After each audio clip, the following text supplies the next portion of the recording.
ఇంతకాలం ఏ సమస్యతో మీరు బాధపడుతున్నారో ఆ సమస్యకి పరిష్కారం కూడా ప్రచోదనంగా మనస్సుకి దొరుకుతుంది. అయ్యో ఇన్నాళ్ళ నుంచి వెతుకుతున్నానండి మా అమ్మాయికి సంబంధం, ముందు సందులోనే ఉన్నాడు అబ్బాయిని తెలుసుకోలేకపోయాను అంటాడు. ఉన్నది ఒక విషయం అలాంటిది ఉంది. అవన్నీ పేర్లు చెప్తే బాగుండవు, ఎందుకంటే ఈ రికార్డింగ్ అయిపోతే రేపొద్దున ఎవరో వెబ్సైట్లో చూసి కోటేశ్వరారు మా గురించి అలా చెప్పేశారు ఏంటండి అంటే బాగుండదు, అందుకని చెప్పడం కుదరదు. ముందు సందులోనే ఉన్నాడు పెళ్లి కొడుకు, వెనక సందులో ఉండి పెళ్లి కూతురు గురించి 130 సంబంధాలు చూసి ఆఖరికి ఆ అబ్బాయితోటే పెళ్లి కుదిరిపోయి పెళ్లి చేశారు. అలా ప్రసాదమును తిరస్కరించుట అంటే ఈశ్వరానుగ్రహమును తిరస్కరించుట. ప్రసాద రూపంలో లోపలికి ఈశ్వర ప్రచోదన శక్తి మనస్సులోకి వెడుతుంది. కాబట్టి ఇప్పుడు ఈశ్వర ప్రసాద తిరస్కారం చేస్తే ఏది పోతుంది? అనుగ్రహం పోతుంది అంతే, భగవంతుడిది. భగవంతుడి అనుగ్రహాన్ని తిరస్కరించడం అనేటటువంటిది ఎంత ప్రబలిపోతే ఈశ్వరాగ్రహము అంతగా ప్రబలుతుంది. అవమానిస్తే ఆగ్రహం రాదండి, సహజం కదా. అందుకే ఈశ్వర ప్రసాదమునందు తిరస్కార బుద్ధి ఉండరాదు. తిరస్కార బుద్ధి అంటే ఒకటి గుర్తుపెట్టుకోండి, మీరు గుళ్ళోకి వెడితే భగవంతుడి మెళ్ళో శేషమాల తీసి మీ మెళ్ళో వేశారనుకోండి, మీరు దాన్ని గుళ్ళో ఉన్నంతసేపు ఉంచుకుని తీసి చేతి మీద పెట్టుకుని ఇంటికి తీసుకొచ్చి ఏ తులసి చెట్టులోనో పెడితే దోషం లేదు. మీరు ఇలా బయటికి వస్తూనే కారు డ్రైవర్కి ఇచ్చి ఆ కారు బాయినెట్టి కట్టన్నారనుకోండి, ఇంద్రుడు దుర్వాసుడు ఇచ్చినటువంటి మాల వేసిన దానికి మీరు చేసిన దానికి తేడా ఏం లేదు. ఆయనకి ఏమొచ్చిందో మీకు అదే వస్తుంది. ఇది తెలిస్తే కారుకి దండ కట్టకూడదు. ఎప్పుడు ఏదంట? గుళ్ళో వేసిందంట. ఏదో ఒక సాంఘిక సంస్థ వాళ్ళు వెళ్ళో వేసిన దండ కారు కట్టద్దని నేను అన్నాను. అన్నవరం వెడితే గుళ్ళో ఇచ్చిన దండ మాత్రం నీ కారుకు కట్టదు, మహాదోషం, కట్టి కుడిపేస్తుంది. కాబట్టి ఇప్పుడు పోయిందా లేదా దుర్వాస మహర్షి శాపానికి? ఈశ్వర ప్రసాద తిరస్కారము దరిద్రమునకు హేతువు. అంటే ఇప్పుడు శంకరాచార్యుల వారి మనసులో ఏముంది? ఇంత దరిద్రం ఎందుకు వచ్చింది ఈ బ్రాహ్మణ కుటుంబానికి? ఇది ఆయన్ని కలచి వేస్తాను. నేను అందుకే అన్నా ప్రతి శ్లోకంలోకి మళ్ళీ ఈ సన్నివేశమే పెడుతుంది అని మనం చేస్తాం. ఏదో పెద్ద తప్పే జరిగింది. ఏదై ఉండాలి? ఈశ్వరానుగ్రహ తిరస్కారము. అది ఇంద్రుణ్ణంతటి వాణ్ణి కట్టి కుడిపింది, వదిలిపెట్టేసింది ఆ అమ్మవారు. ఛీ దుర్మార్గుడా, దుర్వాసో మహర్షి శాపవాక్కు విడిచిపెట్టారు కాబట్టి ఇంకా నేను నీ దగ్గర ఉండనని వెళ్ళిపోయిన తల్లి రాకుండా ఉందా? వెళ్ళిపోయింది. ఎక్కడికి వెళ్ళిపోయింది? ఎవరు తన్ని కోరుకున్నాడో ఆ పాల సముద్రం దగ్గరికి వెళ్ళింది. నీకు కూతురుగా మళ్ళీ వస్తాను లేవయా నిన్ను అనుగ్రహించడానికని. ఇప్పుడు వెళ్ళి పాల సముద్రంలో కూర్చుంది ఆవిడ. ఇప్పుడు బయట ఎవరు లేరు, లక్ష్మి లేరు. ఎవరి దగ్గర నుంచి వెళ్ళిపోయింది? ఇంద్రుడి దగ్గర నుంచి వెళ్ళిపోయింది. ఇంద్రుడితో పాటు ఎవరందరి దగ్గర నుంచి వెళ్ళిపోయింది? లోకాలన్నింటి నుంచి వెళ్ళిపోయింది. అందరి తేజస్సు నశించిపోయింది, అందరి ముఖాలు వెలవెలపోయాయి. ఇంద్రుడికి రాజ్యభోగాలు లేవు. ఇప్పుడు ఏడుస్తూ బృహస్పతిని తీసుకుని చతుర్ముఖ బ్రహ్మగారి దగ్గరికి వెళ్ళి మొరబెట్టాడు. మొరబెడితే బ్రహ్మగారు ఒక్కసారి కళ్ళు మూసుకుని ఆలోచించి, మీ మొహాలు ఎందుకురా అంత నీరసపడిపోయాయి, ఎవడి ముఖంలో తేజస్సు లేదు అన్నాడే.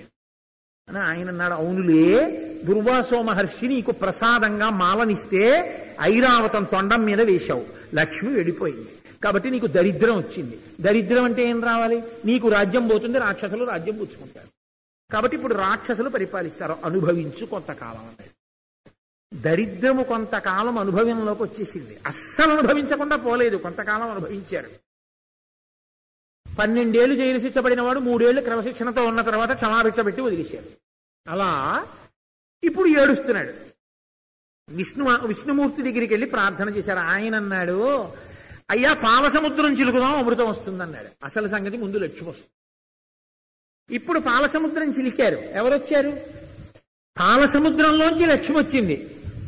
అంటే ఒక్కసారి తప్పు చేస్తే ఇంకా దరిద్రంతో బాధ పెట్టడమేనా, మళ్ళీ అనుగ్రహించడంలో అమ్మతనంతో వచ్చావా లేదా? వచ్చావు. నీకోసమని చిలికాడా? అమృతం కోసం చిలికాడు. అమృతం కోసం చిలికితే ముందు నువ్వు రాలా? బయటికి వచ్చావు. వస్తే ఇంద్రుడు ఏం చేశాడు? అమ్మయ్యా లక్ష్మీదే వచ్చేసిందని పరిగెత్తుకుంటూ వెళ్ళి వజ్రవైడూర్య ఖచ్చితమైనటువంటి ఒక పీఠాన్ని తీసుకొచ్చి అక్కడ వేశాడు. లక్ష్మీదేవి వచ్చి కూర్చుంది. నా కూతురు పొంగు పాలసముద్రం పాలసముద్రంకి అధిదేవత అయినటువంటి పురుషుడు నా కూతురని పట్టు పీతాంబరం తీసుకొచ్చి ఇచ్చాడు. భూదేవి పల్లవాలు తీసుకొచ్చి ఇచ్చింది. గంగ పూర్ణ కలశంతో జలాలు తీసుకొచ్చి ఇచ్చింది. మేఘాలు మధ్యలు ఇతర తాళములు మ్రోగించాయి. బృహస్పతి మొదలైనటువంటి పెద్దలందరూ కూడా వేదమంత్రోచ్చాటనం చేశారు. ఇప్పుడు ఆవిడికి అభిషేకం చేశారు.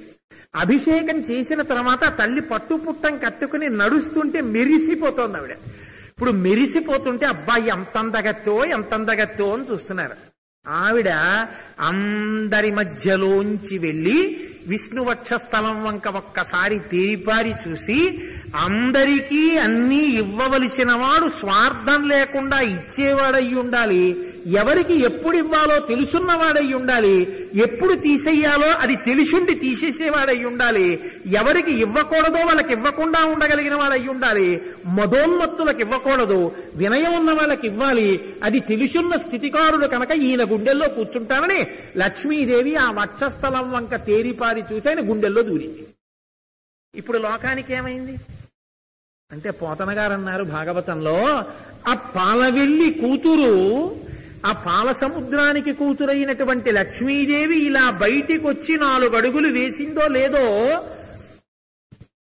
ఆవిడ యొక్క తీపుల చూపుల దోగి తీపితో కూడినటువంటి చూపుటావిడిది. ఏమిటి తీపి అంటే, పిల్లల వంక చూసేటప్పుడు మా అమ్మ చూపులు నిజంగా ఎంత తీయగా ఉంటాయో అంటారంటే, నువ్వు సప్పరించావా?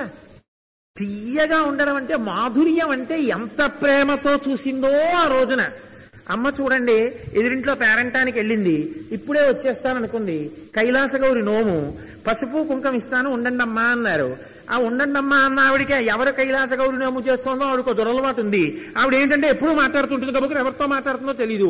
3 ఇచ్చిన తర్వాత ఇలా అంటోంది. మాట్లాడేస్తుందేమో అని భయం వేసింది. కాసేపు ఆపేసి ఏం చేస్తే బాగుంటుందో ఆలోచించారు. ఓసారి మళ్ళీ పక్కకి తీసుకెళ్లి పెద్దలతో చెప్పించారమ్మా నువ్వు మాట్లాడకూడదు సుమా అని. మళ్ళీ మొదలెట్టారు. ఈలోగా పెద్ద క్యూ వచ్చింది. ఇక్కడ పసుపు కుంకం వదిలేయలేదు, పట్టుకుని వెళ్ళాలి. ఇంట్లో పిల్లలు భోజనానికి వచ్చేసారు, వాళ్ళకి పెట్టుకు తినడం రాదు. అమ్మ రావాలి తాళం వేసింది. ఆకలితో అలా నిలబడి అమ్మ రావాలని చూస్తున్నారు. పరిగెత్తుకుంటూ ఆ కొంగులో పసుపు కుంకం పట్టుకుని పరిగెత్తుకొచ్చేసిన అమ్మ పిల్లల వంక ముందు ఎలా చూస్తుంది? వచ్చేసాను రా, అన్నం పెడతానని తాళం తీయదు. ఈ పసుపు కుంకము జారిపోకూడదు, తాళము మామూలుగా తీయకూడదు. ఒరే నాన్న ఆకలిస్తుంటే నా కోసం చూస్తున్నారా ఇలా గబగబగబా తిప్పేసి పసుపు కుంకం జాగ్రత్తగా పెట్టేసి ముందు గబగబా కంచాలెట్టేస్తుంది. పిల్లలు కొంచెం సేపు తన కనపడకపోతే ఆకలితో అలమటించి బాధపడిన పిల్లల వంక ఆ పిల్లల యొక్క కోరిక తీర్చాలని చూసేటటువంటి చూపులలో ఉన్న తీపితనం ఏదుందో, మళ్లీ ఆవిర్భవించిన లక్ష్మీదేవి యొక్క చూపులలో నేను లేకపోతే ఇంత కష్టపడ్డారా నాన్న అని దేవతల వంక చూడడంలో అంత తీపి ఉంది. ఇప్పుడు ఈ తీపిని వాళ్ళు తాగారు అన్నారు. కాబట్టి తీపుల చూపుల దొగి తాగి వాళ్ళందరూ కూడా తిలకించి ఆ కన్నుల వంక అమ్మవారి చూపుల వంక అలా చూస్తే సంపదల చేపొంది అన్ని సంపదలు వాళ్ళకు ఒక్కసారి వచ్చేసాయన్నారు. అంతే పోతన గారు. ఎప్పుడైతే అమ్మవారు వాళ్ళని అలా చూసిందో, అమ్మవారి చూపు వాళ్ళ మీద పడిందో వాళ్ళకి సంపదలన్నీ వచ్చేసాయి. జగము బ్రతికెనరేంద్ర అన్నారు. అప్పటి వరకు లక్ష్మి లేక చచ్చిపోవడంతో సమానమైన బతుకు బతికారు వాళ్ళు. ఎప్పుడు ఆవిడ పుట్టి చూసిందో అప్పుడు జగతి బ్రతికే నరేంద్ర, మళ్ళీ లోకాలన్నీ మళ్ళీ బతికాయ్యా అంటే అనుభవంలోకి సుఖాలొచ్చి అందరూ సంతోషంగా ఉన్నారు. సంతోషంగా రోజు ఏడుస్తూ బతికే బతుకు చావుతో సమానమైన బతుకు. ఇప్పుడు శంకరుడు ఈ శ్లోకం చేయడంలో ఏది అడుగుతున్నారు అమ్మవారిని? ఏమమ్మా రోజున అంత అపరాధం చేసిన ఇంద్రుడి యొక్క ఐశ్వర్యాన్ని తొలగించడం కోసమని పాల సముద్రంలోకి వెళ్ళిపోయిన నువ్వు బాధపడుతున్న పిల్లలందరినీ రక్షించడం కోసం నీ అంత నువ్వుగా పుట్టి వాళ్ళని అంత ప్రేమతో చూశావే, ఈనాడు తప్పు చేస్తే మాత్రం దిద్దుకోవడానికి సిద్ధంగా ఉంది అనడానికి గుర్తు వాళ్ళు పాలసముద్రం చిలికారు, ఈవిడ ఉండిపోయిన ఒక్క ఉసిరికాయ తెచ్చి నాకు వేసింది కదమ్మా, మరి ఈ ప్రేమని అడ్డుపెట్టి మాత్రం నువ్వెందుకు ఇవ్వాలను గ్రహించలేవు? ఇది ఈ సన్నివేశంతో అడ్డుపెట్టి నిలదీయడం. అక్కడ అమ్మవారిని సాగర సంభవాయా అని పిలవడం. ఎక్కడికి పెట్టి అమ్మవారిని ఎంత చమత్కారంగా నిలదీస్తారో చూడండి. ఈ పేరు నాకు ఎక్కడదని అమ్మవారు ఆలోచించింది అనుకోండి. అమ్మా ఎంత నిగ్రహిస్తున్నాడు రా నన్ను, ఆ రోజున క్షమించి ఇవ్వలా? నువ్వు అనుకుంటే ఇంకా అనుభవించాలని అనుభవింపజేయచ్చుగా, మరి వాళ్ళ పాపం తీసేసావుగా. పాపం ఈవిడ పాపం ఎందుకు తీయవు? వాళ్ళంటే పాల సముద్రం చిలికారయ్యా, ఈవిడేం చేసిందంటావేమో. నాకు ఉసిరికాయ వేసిందిగా, పరమదయతో వేసిందిగా, పరమ ప్రేమతో వేసిందిగా, బ్రహ్మచారిని వేసిందిగా, ఉన్న ఒక్క ఉసిరికాయ వేసిందిగా, పాడైపోయిందని చూడకుండా వేసిందిగా, ద్వాదశి పాలనని తెలిసి వేసిందిగా. ఇది చాలదా ఈవిడ దరిద్రానికి ఈవిడ ఉన్నది ఇచ్చేసినందుకు? ఈవిడిని అనుగ్రహించలేవా? ఇంతకన్నా ఏముండాలమ్మా అర్హత? కాబట్టి నువ్వు అనుగ్రహించచ్చు. ఇది సన్నివేశాన్ని శ్లోకంలోకి తెచ్చి అమ్మవారిని నిర్బంధించడం. అమ్మవారి దయని మీకు చెప్పి మీ తప్పు దిద్దుకుని మీరు కనకధారయందు రమించి మీరు దేవతల ముందు నిలబడగలిగితే దేవతానుగ్రహం కలుగుతుందని గురువుగా మీకు హామీ ఇవ్వడం. ఒక గురువుగా జగద్గురువులు ఇచ్చిన ఈ సందేశానికి, వారు ఇచ్చిన హామీకి మీరు ఎన్ని నమస్కారాలు చేస్తే రుణం తీర్చుకుంటాం మనం. ఇది కనకధార అంటే. కాబట్టి ముగ్ధా ముహుర్విదతి వదనే మురారే ప్రేమత్రపా ప్రణిహితాని గతాగతాని మాలాదృశో. మాట చూశారా? ఆవిడికి గుర్తు బాగా రావడం కోసమని ఒక్కొక్కరు కనపడుతుంటారు. చాలా చమత్కారంగా ఉంటుంది. నాకు ఇది బాగా అనుభవం విశాఖపట్నం వెళ్ళినప్పుడు కనపడుతూ ఉంటుంది. ఎందుకంటే అక్కడ చదువుకున్నాను నేను. ఇదేంటి నేను గుర్తున్నానా అంటారు. నాకు అంత జ్ఞాపకం లేదు అంటే ఒకసారి జ్ఞాపకం తెచ్చుకోండి. శివాలయంలో ప్రతి సోమవారం శివాలయానికి అభిషేకానికి ఇద్దరం మీతో పాటు ఒకళ్ళు వచ్చేవారు గుర్తున్నారా? అవును, నేనును ఆ ఫలానా సత్యనారాయణ వెళ్ళేవాళ్ళం. ఆ సత్యనారాయణ ఇప్పుడు మీ ఎదుట ఉన్నాడో లేదో ఒకసారి జాగ్రత్తగా గమనించండి. ఓయ్ నువ్వటో సత్యనారాయణ అంటాం. అప్పుడు లాగా మారిపోయిన సత్యనారాయణని గుర్తుపట్టడానికి కుదరదు. అమ్మవారిని ఇలా చెప్పి నిగ్రహిస్తే బాగుండదని మాలా దృశోహో. అమ్మ ఆ రోజున పూలమాల ఇస్తే దూర్వాసో మహర్షి ఇంద్రుడు విసిరేస్తే కొద్దిగా మాల క్షీరసాగర సంభవాయ, నీకేదేదో గుర్తు రావట్లే. అది ఇక్కడ కూడా పెట్టే ఈవిడ ఉద్ధరింపబడదు. ఎంత చమత్కారం అండి శ్లోకం. నిజంగా ఎవరిది చేస్తున్నది? ఒక్క బంగారు ఉసిరికాయనికి అక్కర్లేదు. 5 ఏళ్ల పిల్లాడు, మహా అయితే 6 ఏళ్ల పిల్లాడు చేసేస్తున్నాడు. ఇది శాంకర ప్రజ్ఞ. దీనికి వారసులం, ఆయన శిష్యులం, అటువంటి జగద్గురువుల అనుమాయులం. శంకరుడుండగా తక్కువేమి మనకు, శంకరుడొక్కడుండు వరకు. శంకరాచార్యుల వారి సాహిత్యం ఉన్నంత కాలం మనకి బెంగలేదు, మనిషిగా బతకగలం. కాబట్టి ముగ్ధా, అమ్మని పిలవడంలో ముగ్ధా అంటారు. ఎందుకని? ఎంత అందంగా తీసుకొస్తారో ఆ సన్నివేశాన్ని. కేవలం బాధ్యతే గుర్తు చేశారనుకోండి, ఏమిటి ఇన్ని రకాలుగా ఇలా నిగ్రహిస్తున్నాడు అనిపిస్తుంది. దాంట్లో ఒక మాధుర్యాన్ని కూడా కలిపారనుకోండి. కలిపేటప్పటికీ అది ఇది కలిపి జ్ఞాపకానికి వచ్చేటప్పటికీ, ఆ మధుర స్మృతి కూడా జ్ఞాపకం వచ్చేటప్పటికీ అవునవునవును నిజమే నోయ్ అంటాం. ఎంత అందంగా తెచ్చారో చూడండి. ముగ్ధ అంటే అప్పుడే యవ్వనంలోకి ప్రవేశిస్తున్నది. చాలా అమాయకమైనటువంటి చూపులున్నది. అలా చూస్తే బాగుంటుందా అని కూడా తెలియనిది. ఆవిడ ముగ్ధ అంటారు. లోకంలో ఈ 3 లక్షణాలు ఉంటే. లక్ష్మీదేవి సాగర గర్భంలోంచి బయటికి వచ్చినప్పుడు శిశువుగా రాలేదు, జానకీదేవిలా రాలేదు. ఆవిడ బయటికి వచ్చినప్పుడు యవ్వనంలో ప్రవేశిస్తున్నటువంటి స్థితిలో 12 ఏళ్ల పిల్లగా పైకి వచ్చింది. కాబట్టి ముగ్ధ. ఆ రోజున ఎంత అమాయకత్వం అనేది. మా తండ్రి గారు చూస్తారు కదా సంబంధాలు, నేను బయటికి వచ్చాను కదా, నాకెందుకు ఆ పెళ్లి గొడవ అని అనుకోకుండా ముందు గబగబా ఎప్పుడెప్పుడు మళ్ళీ ఆయన గుండెల్లో చేరిపోదామా అని వెతుక్కుంటుంటావు కదా తల్లి. ఆ రోజున నీకు గుర్తుందా? ఇలా బయటికి వస్తూనే ఏడి నా స్వామిని ఇలా అందరినీ చూసేస్తుంటే, అందరూ అదే మన అందరినీ అలా చూస్తుంది, ఒకవేళ మన్ని చేసుకుంటుందేమో అని వాళ్ళందరూ అనుకుంటారేమో అన్న ఇది కూడా లేకుండా ఎంత అమాయకంగా వెతికేసావమ్మా మీ ఆయన కోసం. అలా చూసేసి ఆయన కనపడగానే గబగబా వెళ్ళిపోయి ఆయన దగ్గర నిలబడి అమ్మయ్యా అని ఇలా చూసేసి, ఎప్పుడో నా చిన్నతనంలో నేను ఉన్నటువంటి ఇల్లు, ఇప్పటికీ ఏలూరు వెళ్ళాననుకోండి, ఆ ఇంటి దగ్గరికి వెళ్ళి ఇక్కడే ఆడుకునేవాడిని, ఇదిగో ఈ చెంగల్వ పూలు, ఇదిగో ఇక్కడే ఈ అరుగు మీదే కూర్చుని మా తమ్ముడు, నేను, మా అక్క, మా చెల్లెలు అందరం కలిసి తాటాకు బొమ్మలతో ఆటలు ఆడేవాళ్ళం. ఇదిగో ఈ గదిలో కూర్చోపెట్టే నాకు అమరం సంస్కృతం అవన్నీ తమ్మిరాజు మాస్టర్ నేర్పారు అని చెప్పి ఆ గదులన్నీ చూసి మురిసిపోతుంటాను. అలా అమ్మా నీకు గుర్తుందా, నువ్వు గబగబా వెళ్ళిపోయి ఏది నా నివాస స్థానం, ఏది నా నివాస స్థానం అని ఆయన గుండెల వంక అలా చూసేశావు. ఇప్పుడు ఆవిడికి తెలియదా? కానీ అది చెప్తుంటే ఒక్కసారి ఆవిడ మనసు రంజిల్లిపోతుంది. ఆయనతోడి ఆవిడ అనుబంధాన్ని చెప్పడం ఇది శంకరుల యొక్క ప్రజ్ఞ. ఆయన నుండి విడదీసి చెప్పరేది చెప్పిన.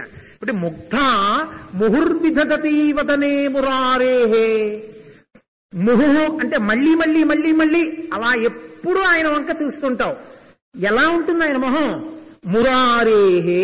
ఇక్కడ విష్ణువుని ఏమంటున్నారు? మురారేహే, మురాసురుడనేటటువంటి రాక్షసునికి శత్రువైనటువంటి విష్ణువు. ఈ మాట ఎందుకన్నారు మళ్ళీ?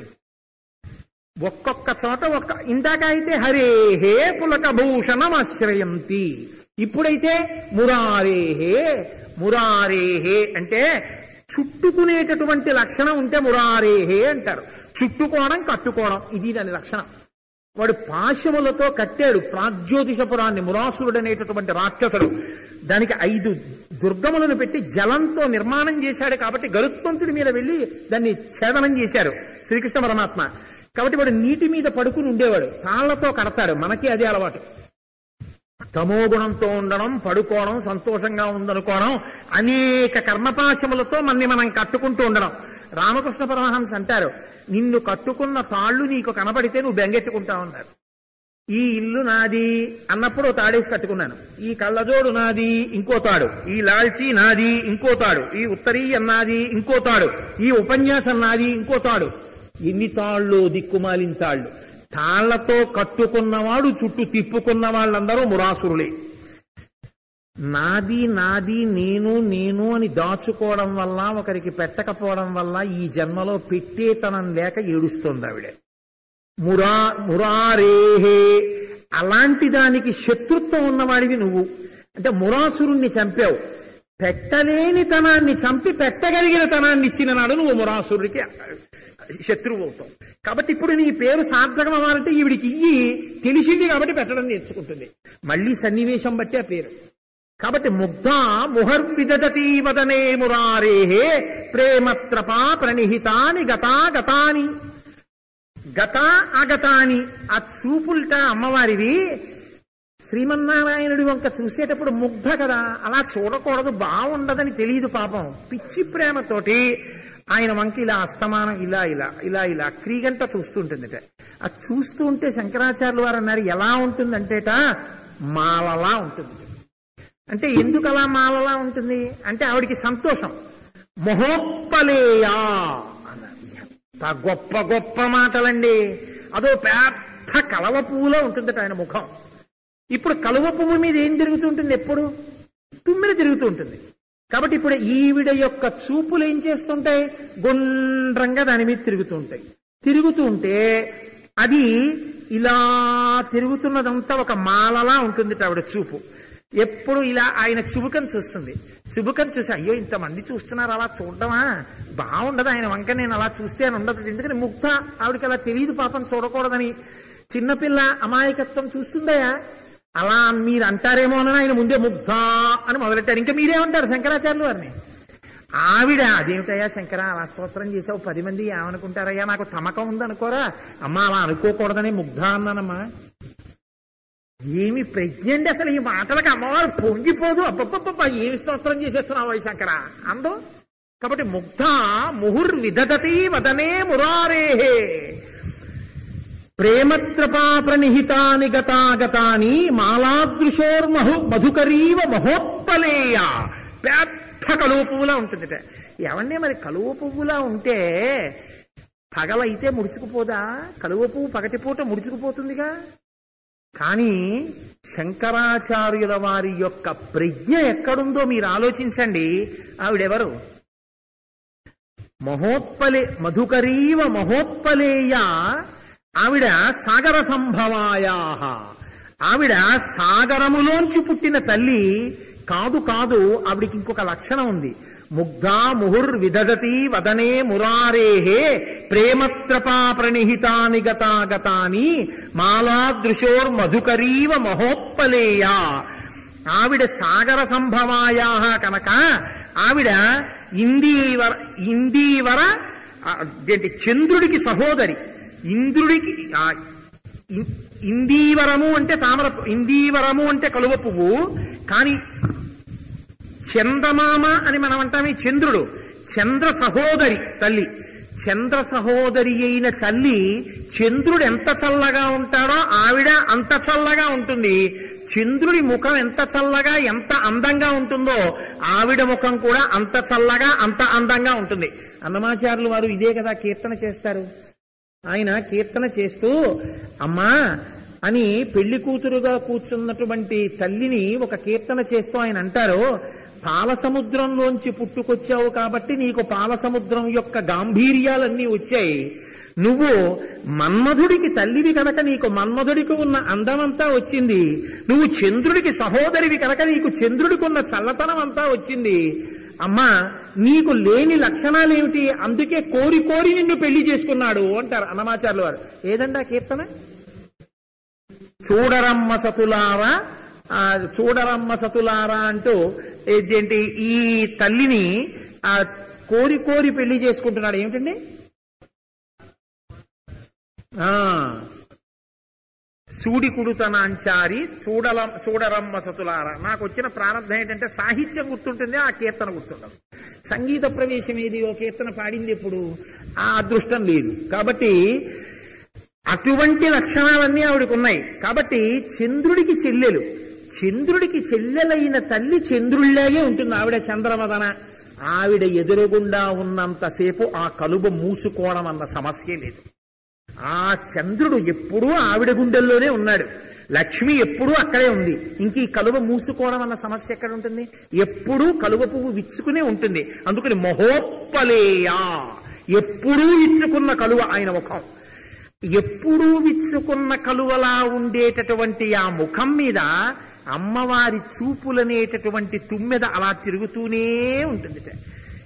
అలా ఆయన గడ్డం వంక చూసి, ఆయన బుగ్గల వంక చూసి, ఆయన కనుబొమల వంక చూసి, ఆయన లలాటం వంక చూసి, ఆయన యొక్క బొట్టు చూసి, ఆయన యొక్క కణతలు చూసి, మళ్ళీ ఆయన బుగ్గలు చూసి, ఆయన ఇటువైపునున్న గడ్డం చూసి, ఆ చుబుకం చూసి ఆవిడ పొంగిపోయి ఇలా గుండ్రంగా ముఖం చుట్టూ చూస్తూ, మళ్ళీ ఆ ముక్కు చూసి, ముక్కు పక్క నుంచి కన్నులు చూసి, మళ్ళీ నుదురు చూసి, కనుబొమలు చూసి, మళ్ళీ ఇటు కన్ను చూసి, ఇటు ముక్కు చూసి, అలా గుండ్రంగా కలువ పువ్వు లాంటి ఆయన ముఖంలోకి ఇలా ఇలా ఇలా ఎప్పుడు తిప్పుతూనే ఉంటుందిట, చూస్తూనే ఉంటుందిట. అలా ఎప్పుడూ చూస్తూ ఉంటే పక్కనున్న వాళ్ళు ఆవిడ వంక చూసి అదేంటంటే అలా చూస్తూ ఉంటుంది, ఎప్పుడు వాళ్ళ ఆయన వంక బాగుంటుందా అని అనరా? ముగ్ధా అమ్మా అమాయకత్వం, అలా చూస్తూనే ఉంటావు. కానీ ఇలా చూస్తుంటే ఏమవుతుంది? ప్రేమత్రపా ప్రణిహితాని గతాగతాని, దాని యందు స్నేహము ఉంది, సిగ్గు ఉంది. అందుకని గతా అగతాని వెళ్ళొస్తుంటాయి అన్నారు. ఆవిడికి ప్రేమ ఉంది కాబట్టి చూడకుండా ఉండలేదు, చూస్తూ ఉంటుంది.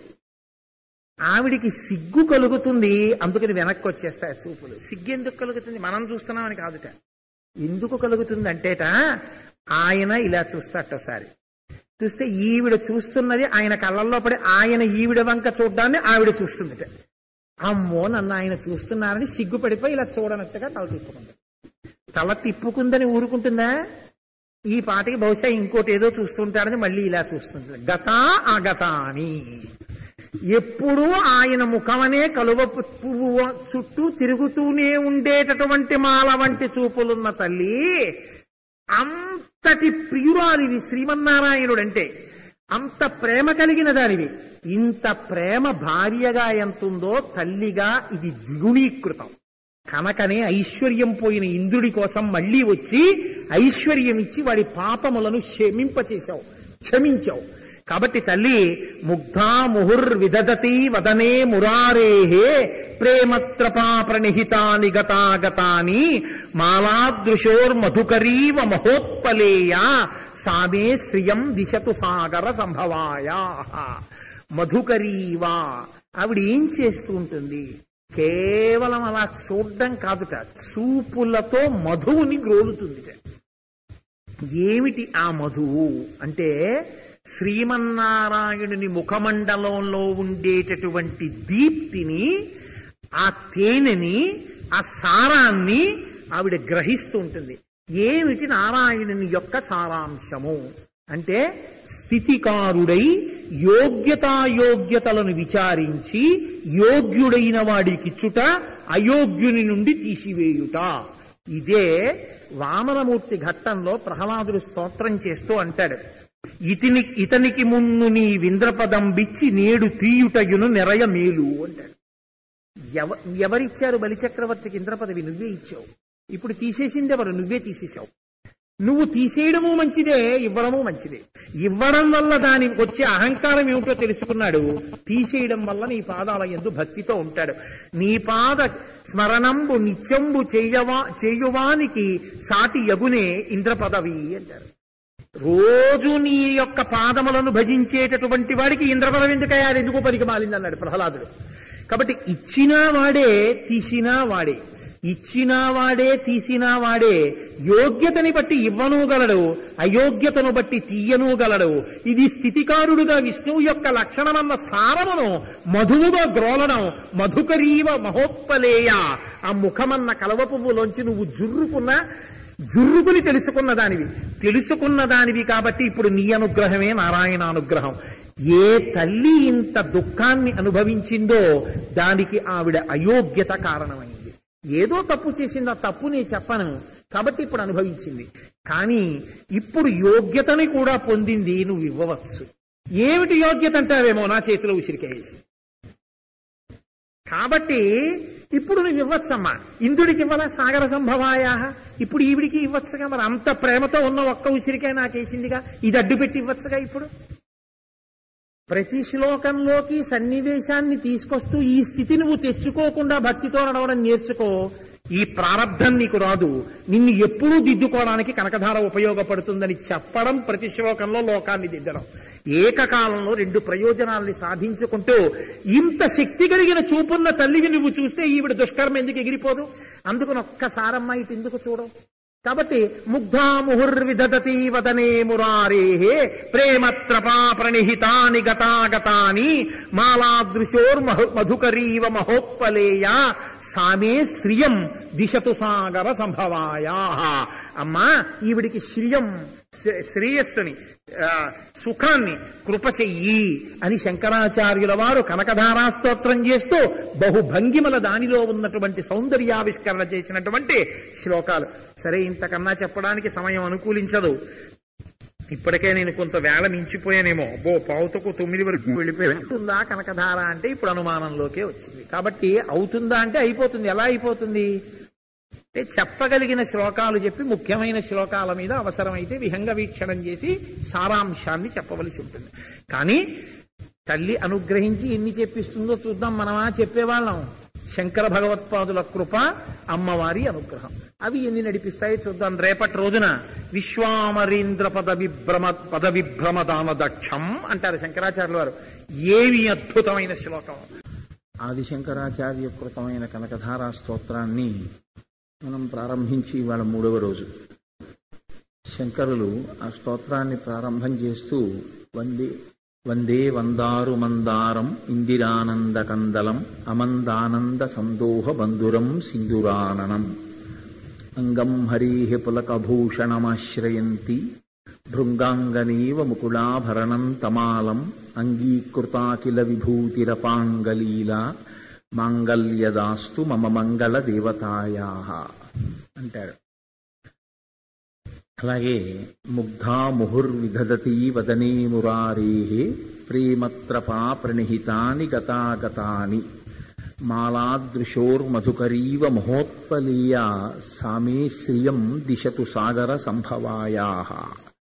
నిన్నటి రోజు ఆ శ్లోకం వరకు మనం చెప్పుకుని ఉన్నాం.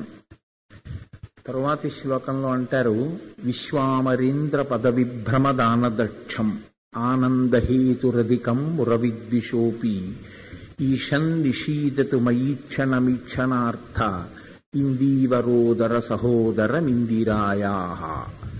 అసలు ఆ శ్లోక రచనలోనే రచన అన్నమాట కూడా వాడడం దోషభూయిష్టం అవుతుందేమో. ఎందుకంటే వారు కూర్చుని రచించినదేం కాదు, అప్పటికప్పుడు వారు చేసినటువంటి స్తోత్రం అది. అంత అందమైనటువంటి పదకుంభనంతో పడింది ఆ శ్లోకాలన్నీ కూడాను. అందులో ఆయన అంటారు, విశ్వామరీంద్ర పద విభ్రమ దానదక్షం. ఆనందహేతురధికం పురవిద్విషోపి ఈశన్ నిషీదతు మయీక్షణమీక్షణార్థ ఇందీవరోదర సహోదరమిందిరాయా. అమ్మవారిని ఉద్దేశించి అన్నప్పుడు అయ్యవారితో కలిపే నేను మనవి చేసి ఉన్నాను. ఆయన అంటున్నారు, విశ్వామరేంద్ర పదవిభ్రమ దానదక్షం. అమ్మా, నువ్వు ఎటువంటి శక్తి కలిగిన దానవు అంటే, దేవతల యొక్క రాజ్యమునకు అధినాయకుడైనటువంటి ఇంద్రుడికి కూడా ఇంద్ర పదవిని దానము చేయగలిగినటువంటి సమర్థత కలిగినటువంటి దానవు. అంటే ఇక ఆ తల్లి ఇవ్వలేనిదన్నది లోకంలో ఇంకోటి లేదు.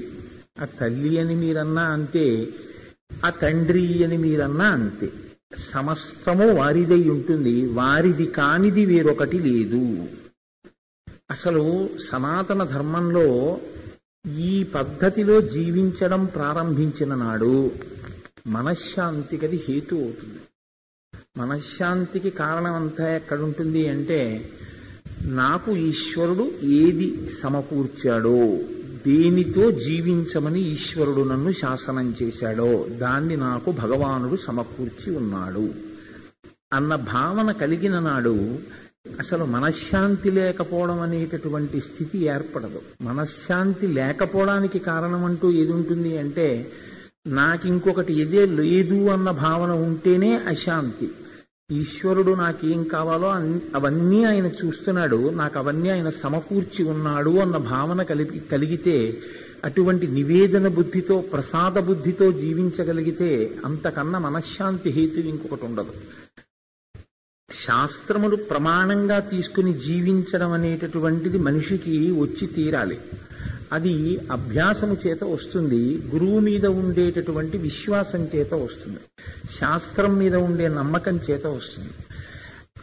మీరు చూడండి, వేదం ముఖం కడుక్కోవడం దగ్గర నుంచి చెప్పింది. ఉదయం లేచి ముఖ ప్రక్షాళనం ఉత్తరేణి పుల్లతో ఎలా చేసుకోవాలో దగ్గర నుంచి మాట్లాడింది.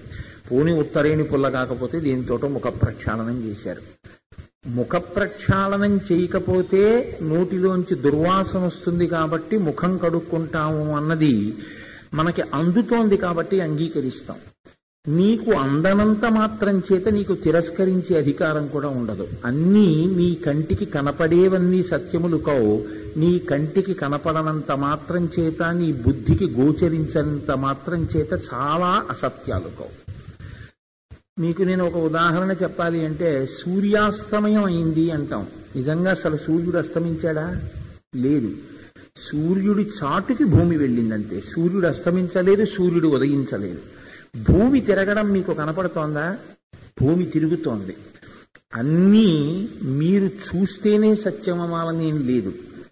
ఏవి శాస్త్రం చెప్పిందో దాన్ని సత్యంగా మీరు అంగీకరించగలిగితే, శాస్త్రం చెప్పింది సత్యమో అని ఎందుకు అంగీకరించాలి అంటే, అమ్మ చెప్పిన దానిలో ప్రేమ మన అభ్యున్నతి ఎలా కోరబడతాయో శాస్త్రం కూడా అలా కోరుతుంది అన్న విశ్వాసం మీకు ఉంటే, శాస్త్రం చెప్పినటువంటి మర్యాద పాటించడంలో వైకల్యం ఉండదు.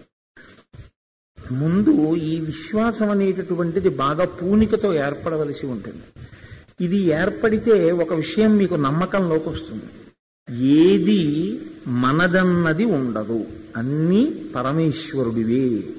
అన్నీ పరమేశ్వరుడివైనప్పుడు మీరు తాత్కాలికంగా దాన్ని కొంతకాలం మీ దగ్గర ఉన్నంత మాత్రం చేత మీరు దానికి అహంకరించడానికి అవకాశం ఏముంటుంది? ఒక బ్యాంక్ క్యాషియర్ ఉంటాడు, ఆయన చెస్ట్ దగ్గరికి వెళ్ళి ఓపెన్ చేసి కొన్ని లక్షల రూపాయలు తీసుకొచ్చి టేబుల్ కౌంటర్లో పెట్టుకుంటాడు. అంత మాత్రం చేత ఆయన నేను ఇప్పుడు చాలా ధనవంతుడను అని ఆయన అహంకరించడు. ఎందుకంటే ఇది నాది కాదు. ఎవరైనా వచ్చి అర్హులైన వాళ్ళు డబ్బు ఇందులో దాచుకున్న వాళ్ళు అడిగితే ఇస్తాను, లేకపోతే మిగిలింది పట్టుకెళ్ళి మళ్ళీ బ్యాంకుకి సాయంకాలం జమ చేసేస్తాను. ఇందులో మిగిలితే నాది కాదు, తక్కువైనా నా బాధ్యత కాదు. తక్కువైనా నా బాధ్యత కాదంటే అడిగిన వాళ్ళకి ఇవ్వడానికి కావలసినంత ధనం అప్పుడు లేకపోతే మళ్ళీ ఇవ్వవలసింది బ్యాంకే అతనికి, అంతేకాని దానికి అతను బెంగ పెట్టుకునేది ఏమి ఉండదు.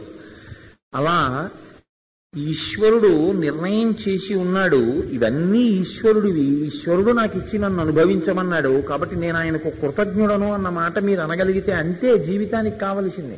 సమస్త శాస్త్రముల యొక్క ప్రయోజనము, సమస్త శాస్త్రముల యొక్క సారాంశము చిట్ట చివరికి వెళ్ళేటప్పటికి అదే. జగద్గురువులు జీవితంలో చేసిన మొట్టమొదటి బోధ కూడా అదే. కాబట్టి ఇవన్నీ ఎవరికి చెందినవి? విశ్వామరేంద్ర పదవిభ్రమ దానదక్షం. దేవతల యొక్క అధినాయకుడైనటువంటి ఇంద్రుడికి కూడా ఇంద్ర పదవిని, ఇంద్ర రాజ్యాన్ని అంటే స్వర్గరాజ్యాన్ని ఇవ్వగలిగినటువంటి శక్తి ఎవరికి ఉంది? ఒక్క ఆ అమ్మవారికి ఉంది, అయ్యవారికి ఉంది. వాళ్ళిద్దరికీ ఉంది. లేదా ఇద్దరుగా ఉన్న ఒక్కరికి ఉంది తప్ప కొంతకాలం పరిపాలించినంత మాత్రం చేత అది ఇంద్రుడిదేమైపోదు. ఇంద్రుడిదే అయిపోతే ఇంద్రుడికి పదవి ఊడిపోవడం అన్నది కూడా రాకూడదు. పదవి ఊడిపోతోంది ఇంద్రుడికి, ఇంకొక ఇంద్రుడు వచ్చి పదవిలో కూర్చుంటున్నాడు అంటే అది అతనిది కాదు. నిర్ణయం చేసిన వారు వేరొకరున్నారు, వారు అక్కడ ఉంచారు కొంతకాలం. ఆ నిర్ణయం చేసిన వాడెవడో వాడు ఈశ్వరుడు. కాబట్టి విశ్వామరేంద్ర పద విభ్రమ దానదక్షం. ఆవిడ ఏదైనా ఇవ్వగలదు. ఎవ్వరు ప్రార్థన చేసినా ఇది బాగా నాటుకోవడం కోసమని చేస్తూ ఉంటారు ఎప్పుడు. ఇది ఈ ఇవ్వడం అనేటటువంటి మాట ఎక్కడ నుంచి ఎక్కడ వరకు ఉంటుందంటే కేవలం ఏదో లౌకిక ప్రయోజనానికి సంబంధించినటువంటి ధనాన్ని ఇవ్వడం దగ్గర నుంచి, ఆరోగ్యాన్ని ఇవ్వడం దగ్గర నుంచి, అనాయాసమైనటువంటి మరణాన్ని ఇవ్వడం దగ్గర నుంచి, దైన్యము లేనటువంటి జీవితాన్ని పొంది ఉండడం వరకు అన్నీ కూడా ఈశ్వరుడి చేతిలోనే ఉంటాయి. ఏది మనంతగా మనం మన వలన సాధించుకోగలిగినది అన్న ప్రజ్ఞతో కూడుకున్నది ఏది లోకంలో ఉండే అవకాశం ఉండదు. ఏదైనా ఈశ్వరుడి చేత మాత్రమే నిర్ణయింపబడి ఉంటుంది. అందుకని శంకరాచార్యులు వారు సౌందర్యలహరిలో చాలా గమ్మత్తైన శ్లోకం ఒకటి చేస్తారు. అందులో ఆయన అంటారు, అమ్మవారి యొక్క ఇవ్వగలిగిన శక్తి గురించి ఎంత అద్భుతమైన శ్లోకం చేశారంటే ఆయన, నఖైర్నాకస్త్రీణాం కరకమల సంకోచ శశిభిః తరుణాం దివ్యానాం హసత యువతే చండిచరణౌ ఫలాని స్వస్థేభ్యః కిసలయ కరాగ్రేణ దదత దరిద్రేభ్యో భద్రాం శ్రియమనిశమాహ్నాయ దదతౌ అన్నారు. ఆ దేవలోకంలో ఉండేటటువంటి స్త్రీలు, ప్రత్యేకించి శచీదేవి ఇంద్రుడి భార్య, అమ్మవారి పాదముల వంక చూసి ఇలా కూర్చునేటప్పటికీ పద్మముల లాంటి ఆవిడ చేతులు ఇలా ముడుచుకుపోతాయిట. ఎందుకు ముడుచుకుపోతాయి అంటే ఆవిడ చేతులు పద్మాల్లా ఉంటే శచీదేవివి అమ్మవారి పాదములకు ఉండేటటువంటి గోళ్ళు చంద్రుడిలా ఉంటాయి. చంద్రుడి కాంతి పడితే పద్మాలు ముడుచుకుంటాయి. వాళ్ళ చేతులు కూడా అంటే ఇంద్రుడి భార్య అయినటువంటి శచీదేవి అనుభవించేటటువంటి భోగము ఐశ్వర్యము అంతులేని, ఇంత అంతులేని భోగము ఐశ్వర్యము కలిగినటువంటి శచీదేవి కూడా ఎవరి కాలి వేలి గోటి కాంతి దగ్గరికి వచ్చేటప్పటికి ఇలా ముడుచుకుపోతాయంటే ఆవిడ అమ్మవారి పాదముల యొక్క గోటి కాంతుల దగ్గర ఆవిడ చేతులు ఇలా ముడుచుకుపోతాయి. ఎందుకు ఇలా ముడుచుకుపోతాయంటే ఇలా ముడుచుకుని నమస్కరించని నాడు ఇవ్వగలిగిన శక్తి ఉన్న పాదములకు తీయగలిగిన శక్తి కూడా ఉంటుంది. అందుకని ఇలా నమస్కరిస్తుంది శచీదేవి కూడా. కాదు, కల్పవృక్షాన్ని నమ్ముకుని ఉంటారు స్వర్గలోకంలో ఉండేటటువంటి స్త్రీలు. వాళ్ళు ఏదైనా కోరిక ఉంటే కల్పవృక్షాన్ని ప్రార్థన చేస్తే చిగురుటాకులు చేతులుగా కలిగినటువంటి కల్పవృక్షం వాళ్ళ కోరికల్ని తీరుస్తుంది. మేము కోరికల్ని తీర్చడానికే పుట్టాము అని కల్పవృక్షానికి ఒక అతిశయం ఉంటుంది అని ఒక భావన. ఎందుకనంటే మీరు చూడండి, ఒక్కొక్కరుంటే ఒక్కొక్క ఉద్యోగం ఒక్కొక్క స్థాయిలో ఉంటుంది. అన్నీ ఒక ఉద్యోగాలే అయినా అన్ని ఆఫీసుల్లో ఉన్నటువంటి ఎల్డీసీలకి ఒకే రకమైనటువంటి గౌరవం ఏమి ఉండదు లోకంలో. నేను ఎందుకు డిపార్ట్మెంట్ల పేర్లు చెప్పాలి, బాగుండదు. కాబట్టి ఫలానా ఆఫీసులో పనిచేస్తున్నాను అనేటప్పటికీ ఆయన ఎల్డీసీ అయినా ఆయనకు గౌరవం ఉంటుంది. ఒక్కొక్క ఆఫీసులో సాక్షాత్తుగా ఆఫీస్ అంతటికీ కూడా అధికారిగా పనిచేస్తున్నా ఎందుకు పెద్ద పట్టించుకునేవాడు ఎవడో ఉండడు. స్థాన బలిమి కాని తన బలిమి కాదయా అంటారు. అలా కల్పవృక్షానికి ఉండేటటువంటి అతిశయం ఏమిటి అంటే అసలు కల్పవృక్షం ఉన్నదే కోరికలు తీర్చడానికి. నేనంత గొప్పదాన్ని, అందున ఎవరు ఆశ్రయిస్తారు? దేవతా స్త్రీలు నన్ను ఆశ్రయిస్తారని. దేవతా స్త్రీలు నన్ను ఆశ్రయించి కోర్కెలు తీర్చుకుంటారని అతిశయం పొందేటటువంటి కల్పవృక్షము యొక్క చిగురుటాకుల వంటి చేతులు కలిగిన ఆ కల్పవృక్షం ఆవిడ యొక్క శక్తిని అమ్మవారి పాదములకు ఉన్న వేళ్ల గోళ్ల కాంతులు పరిహసిస్తాయిట. మీరెంత, మీరు చేతులతో ఇచ్చేదెంత, మీకు ఇవ్వగలిగినటువంటి శక్తిని కన్యావతల పారేసి అంతకన్నా ఇంకా ఏదైనా ఇవ్వగలం. ఆ మాటకొస్తే ఇవ్వగలిగిన శక్తి మీకిచ్చింది మా కాళ్ళే, నా పాదములే ఇచ్చాయని అమ్మవారు పరిహసిస్తోందా, నవ్వుతోందా అన్నట్టుంటాయిట ఆ గోటి కాంతులు. కాబట్టి ఇప్పుడు తల్లి ఏది ఇవ్వలేదు. మూకశంకరులు అమ్మవారి మీద స్తోత్రం చేస్తూ మాట అంటారు, అమ్మా జంతోస్తవపద పూజన సంతోష తరంగితస్య కామాక్షి. ఎవరైనా సరే, జంతోహో అంటే పాశము చేత కట్టబడినటువంటి వాడు, ఎవరైనా సరే సంతోష తరంగితస్య కామాక్షి మనస్ఫూర్తిగా బాధగా బరువుగా పూజ చేయకుండా, అబ్బా నేను చేతులున్నందుకు భగవంతుడి పాదముల మీద ఒక పువ్వు వెయ్యగలుగుతున్నాను, నా తల ఉన్నందుకు నేను ఈశ్వరుడి ముందు వంచగలుగుతున్నాను, నాకు కన్నులున్నందుకు ఈశ్వరుడి యొక్క మూర్తిని ఆపాదమస్తకం చూడగలుగుతున్నాను అన్న ఆనందంతో ఎవరు వెళ్ళి అక్కడ నిలబడగలుగుతారో, అలా నిలబడి పూజ చేసినటువంటి వాళ్ళకి ఆయన అన్నారు, జంతోస్తవపద పూజన సంతోష తరంగితస్య కామాక్షి. అటువంటి వాళ్ళకి ఒకవేళ మళ్లీ పునర్జన్మ అంటూ కలిగితే అది ఎటువంటిదో తెలుసా? సింధో రంభస్య బంభ్రమీతి శిలా అన్నాడు. సముద్రంలోకి తీసుకెళ్లి పడేసినటువంటి ఒక పెద్ద రాయి తేలినట్టే. సముద్రంలోకి తీసుకెళ్లి మీరు ఒక పెద్ద రాయిని పడేశారనుకోండి, ఒక్కనాటికి తేలదు, మునిగిపోతుంది. సముద్రంలో పడేసినటువంటి పెద్ద రాయి తేలడం ఎంత అసత్యమో, అలా అమ్మవారి పాదములను నమ్మి సంతోషంతో పూజ చేసినటువంటి వారు కూడా మళ్లీ తిరిగి పునర్జన్మ పొందడం అనేటటువంటిది కూడా అంత అసత్యమే. అంటే ఒక్కసారి నమ్మి సంతోషంతో ఆ తల్లిని పూజ చెయ్యగలిగితే, అలా పూజ చేసినటువంటి వాళ్ళకి మళ్లీ పునర్జన్మ సంభవించదు. ఇది ఆ తల్లి యొక్క శక్తి. ఆవిడ ఎవరికి ఏదైనా ఇస్తుంది. అందుకే లలితా సహస్రంలో ఆవిడకి ఒక పేరుంది, పులోమజార్చిత అని. పులోమజార్చిత అంటే పులోముని యొక్క కుమార్తె అయిన శచీదేవి చేత నిరంతరము అర్చింపబడేటటువంటి స్వభావం ఉన్నది. శచీదేవి ఎప్పుడూ అర్చన చేస్తూ ఉంటుంది కాబట్టి శచీదేవి భర్త అయినటువంటి ఇంద్రుడికి స్వర్గలోకాధిపత్యం లభించింది. ఎవరు అమ్మవారి దగ్గర అహంకార పరిత్యాగం చేసి తల వంచి నిలబడగలుగుతారో వారు ఐశ్వర్యాన్ని అనుభవించడంలో వైక్లభ్యాన్ని పొందేటటువంటి దురదృష్టాన్ని పొందరు. కాబట్టి ఆ తల్లి ఇవ్వగలదు, ఇవ్వగలదని ఎప్పుడైతే అన్నారో తీయగలదు కూడా. రెండోది కూడా ఉంటుంది కదండి, ఇవ్వగలను అంటే తీయగలను అన్నది కూడా సత్యం.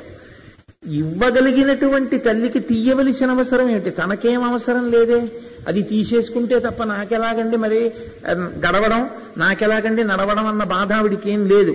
మరి అటువంటప్పుడు ఆవిడ ఎందుకు మళ్ళీ తీసేస్తోంది అంటే, ఇదంతా నాదే అన్న అహంకారం అమ్మవారు భగవంతుడు నీకు ఇచ్చినటువంటి ఐశ్వర్యాన్ని అనుభవించేటప్పుడు నీ యందు పొటమరించినటువంటి అతిశయం మళ్లీ నీకు పాఠం చెప్పడం కోసమని అమ్మవారు దాన్ని ఉపసంహారం చెయ్యడానికి హేతు అవుతుంటుంది.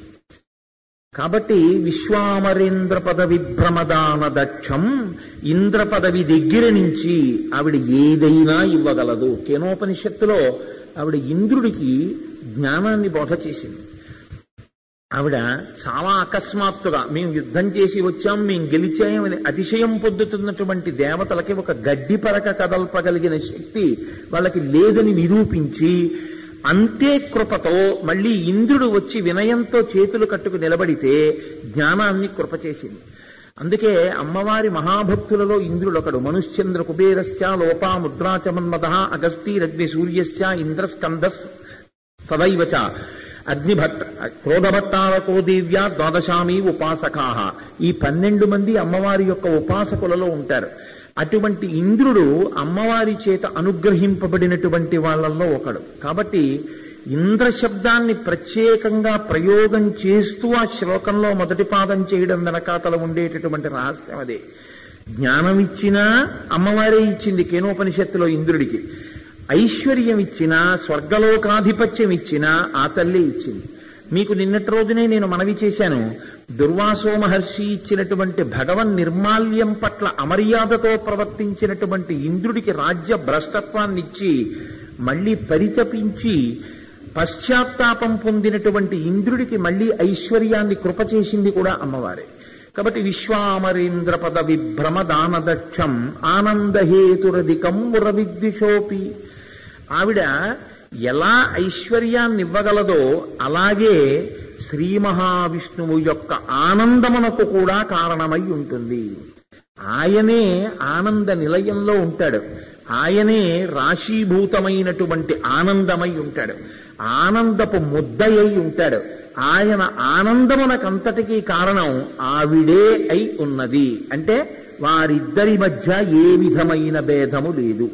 ఏ విధమైన భేదము లేదు అని మీరు చెప్పినప్పుడు, ఏ అమ్మవారు ఇలా ఇంద్రుడికి రాజ్యం ఇచ్చిందో, ఏ అమ్మవారు ఈ వైభవాన్నంతటిని ఇచ్చిందో, అలాగే శ్రీ మహావిష్ణువు కూడా ఇచ్చి ఉండాలి కదా. విశ్వామరేంద్ర పద విభ్రమదానదక్షం ఎక్కడిచ్చారు? మీరు కొంచెం జాగ్రత్తగా పరిశీలనం చేస్తే విష్ణువు యొక్క ఔదార్యము, ఆయన యొక్క కారుణ్యము ప్రకటనమవుతుంది. మీరు ఒక విషయాన్ని ఈ శ్లోకాలు చదివేటప్పుడు ఎప్పుడూ జ్ఞాపకం పెట్టుకోవాలి అని నేను మనవి చేస్తున్నాను. ఇది కేవలంగా ఏదో ఒత్తినే కూర్చుని ఒక దేవత మీద స్తోత్రం చేద్దాము అని గుణవర్ణనం చేసినటువంటి స్తోత్రం కాదు. ఒక ప్రయోజనాన్ని అపేక్షించి చేస్తున్నటువంటి స్తోత్రం. ఖచ్చితంగా శంకరాచార్యుల వారు ఈ స్తోత్రాన్ని చేసేటప్పుడు ఆయన మనసులో ఒక కోరిక ఉంది ఆయనకి. ఏమిటా కోరిక? ఇక్కడ ఉన్నటువంటి దరిద్రులైనటువంటి ఈ బ్రాహ్మణ కుటుంబము అమ్మవారి చేత అయ్యవారి చేత అనుగ్రహింపబడాలి. ఇప్పుడు ఆ కోరికతోటే వస్తోంది స్తోత్రం తప్ప కేవలము గుణకీర్తనము కొరకని వచ్చినది కాదు. కాబట్టి ఇప్పుడు ఈ స్తోత్రం చేసేటప్పుడు దానితో ఎప్పుడూ ఒక అనుబంధంతో ఉంటుంది, ఒక సంబంధంతో ఉంటుంది శ్లోకం తప్ప దీని ప్రయోజనాన్ని విడిచిపెట్టేసి ఏదో ఒక రకంగా ఆయన గుణకీర్తన చెయ్యడమే ప్రధానంగా పెట్టుకుని చెయ్యడం అయి ఉండదు. ఇప్పుడు ఇది చెప్తున్నప్పుడు, అది వింటున్నప్పుడు ఈశ్వరుడికి శంకరాచార్యుల వారు ఏ ప్రయోజనం కోసం చేస్తున్నారు ఈ శ్లోకాన్ని అన్న దాని విషయంలో ఆయన అనుగ్రహించవలసినటువంటి స్థితి ఏర్పడుతుంది. ఇది ఈశ్వరుణ్ణే మెప్పించవలసి ఉంటుంది. ఇక్కడ మీరు ఒక చమత్కారం చూడాలి. బ్రాహ్మణ జంట ఐశ్వర్యాన్ని అడగలేదు. వాళ్ళు అడిగారా శంకరాచార్యుల వారిని? నీకు ఉసిరికాయ ఇస్తాం, మాకు సంపత్తిని ఇప్పించు, నువ్వు ప్రార్థన చెయ్యి అని అడిగారా? అడగలేదు. లేకపోతే శంకరాచార్యుల వారు అడిగితే నువ్వు ఒక స్తోత్రం చేస్తే నేను ఇస్తానని ఏమన్నా అన్నారా? అలా అనలేదు. ఈ జన్మకి ఇవ్వడం కుదరదని చెప్పారు. ఎందుకు కుదరదు అంటే కారణం కూడా చెప్పారు. గత జన్మలలో చేసిన పుణ్యం లేదు, అది అడ్డు పెడితే తప్ప నేను ఇవ్వలేను అంటే ఈశ్వరుడు యొక్క స్వాతంత్రానికి కూడా ఒక పరిధిని చూపించారు. నేను ఇవ్వడం కుదరదు, గత జన్మలలో ఇంత పుణ్యం అడ్డు పెట్టి ఉంటే నీ అభ్యర్థనని ఆసరా చేసుకుని ఇచ్చి ఉండేదాన్ని, కానీ ఇంత కూడా లేదు, నేనేమని ఇవ్వగలనని అడిగింది ఆవిడ. ఇప్పుడు అక్కడతో అయిపోయింది ఆ విషయం, పూర్తి అయిపోయింది కదండి. మళ్ళీ అడగవలసిన అవసరం ఏం లేదు. శంకరులు అడుగుతున్నారు. శంకరులు మళ్ళీ అడుగుతున్నారు అమ్మవారిని. మళ్ళీ అడుగుతున్నారంటే ఏ నమ్మకంతో అడుగుతున్నారు? ఇప్పుడు రెండు కోణాల్లో కడుతున్నారు. ఒకటి విసిగించడం అవుతుంది, నీకు పిల్లవాని చేష్టితం అవుతుంది, అది చాపల్యంతో కూడినటువంటి ప్రస్తావన అవుతుంది. ఎందుకంటే చేస్తున్నవాడు వయస్సునందు చిన్నవాడు, అవతార పురుషుడు. నీకు చెప్పాను ఇలా కుదరదని, నువ్వు ఎందుకు మళ్ళీ నన్ను ఇలా ప్రార్థన చేస్తున్నావు అని అమ్మవారు చిట్ట చివర అందనుకోండి. ఇది కుదరని పని, నీ స్తోత్రం చాలా గొప్పది, నిన్ను అనుగ్రహించరా అని అడిగింది అనుకోండి. మీరు ఒకసారి ఆలోచించండి. అయితే నన్ను అనుగ్రహించు అని శంకరులు అన్నారనుకోండి, శంకరులు ఇక తర్వాత మనకు పాఠం చెప్పడానికి పనికిరారు. ఎందుకనంటే ఆయన బ్రహ్మచారి, ఆయనంత బంగారం పుచ్చుకోవడానికి ఆయనకు అర్హత లేదు. కాబట్టి ఇప్పుడు మరి ఏ ధైర్యంతో శంకరాచార్యులు వారు చేస్తున్నారు ఈ స్తోత్రాన్ని? నేను మెప్పించగలను లక్ష్మీనారాయణులన్న పూనిక ఆయనకి ఇందులోంచి వస్తోంది. శ్లోకాల వెనక ఏదో ఉంది మర్మం. నేను అందుకే ప్రతి శ్లోకంలోకి సన్నివేశాన్ని మళ్ళీ తెచ్చుకోకపోతే మీకు దాని ప్రయోజనం అందదు అని మనవి చేయడానికి కారణం అదే. శంకరుల యొక్క నమ్మకం ఒకటి ఉంది, ఈ కోణంలో నేను వీళ్ళని తప్పకుండా అంగీకరించేటట్టు చెయ్యగలను. ఏమిటి ఆయనకి నమ్మకం? ఏ నమ్మకం పెట్టుకుని చేస్తున్నారు ఈ స్తోత్రాన్ని? మీరు బాగా జ్ఞాపకం తెచ్చుకోండి. ఒక ఆయన ఇలాగే ఒక నమ్మకంతో తిరిగి అమ్మవారి దర్శనం చేసుకున్నాడు ఒకప్పుడు. రామాయణంలో చతురంగుల మాత్రోపి నామకాశస్య విద్యతే రావణాంతఃపురే తస్మిన్ యంకపిర్న జగాయ సహ. 4 రంగుళాలు వదలకుండా లంకంతా వెతికినా సీతమ్మ దొరకకపోతే సీతమ్మ అసలు మరణించిందేమో అనుకున్నారు హనుమ. అటువంటి హనుమకి సీతమ్మ ఇక్కడే ఉంది అని నమ్మి మళ్ళీ అన్వేషించడానికి కారణం ఏమిటి? సంపాతి వాక్యం.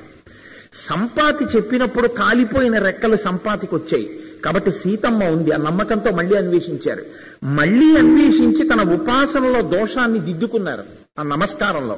అంతే, సీతమ్మ దర్శనం అయింది. ఇప్పుడు శంకరులు కూడా దేన్ని ఆధారం చేసుకుని మాట్లాడుతున్నారు?